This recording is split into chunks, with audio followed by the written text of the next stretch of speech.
আসসালামু আলাইকুম রহমতুল্লাহি বরকাত।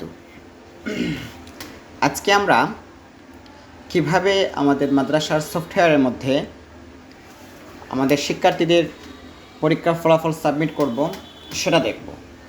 এটার জন্য প্রথমে আমাদের সফটওয়্যারে লগ ইন করে নিতে হবে। লগ ইন করার পরে আমাদের সামনে এভাবে একটা ইন্টারফেস আসবে। সেখান থেকে আমরা এক্সামিনেশনকে আমরা চুজ করব। তারপরে এখানে বেশ কিছু অপশন আসবে, সেখান থেকে আমরা প্রথমে লেখা আছে এক্সাম গ্রুপকে আমরা চুজ করব। এক্সাম গ্রুপে ক্লিক করার পরে আবার বেশ কিছু অপশন এখানে দেখতে পাবেন আপনারা। এই যে এখানে প্রত্যেক ক্লাসের নাম আছে, প্রত্যেক কয়টা বিষয় আছে সবগুলো লেখা আছে এখান থেকে।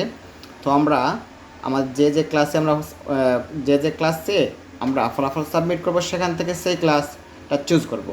আপনি যদি ক্লাস 1 নিতে চান, এখান থেকে ক্লাস 1 ক্লিক করবেন, 5 ক্লিক করবেন।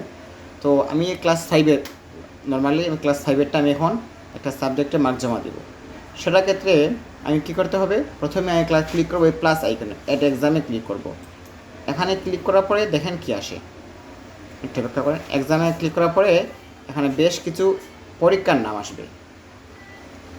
তো আমরা তো এখন পরীক্ষা নিচ্ছি ফার্স্ট কোয়ার্টার এক্সাম 2026 যেটা আছে এইটা।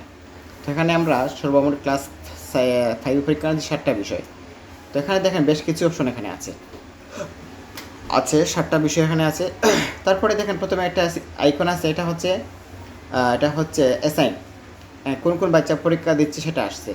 তারপরে লেখা আছে এক্সাম সাবজেক্ট, কোন বিষয়, যে 7টা বিষয় এখানে আছে এগুলো আছে। এখন আমরা ক্লিক করবো এই যে এক্সাম মার্কসে, ঠিক আছে, এটা হচ্ছে এক্সাম মার্কস।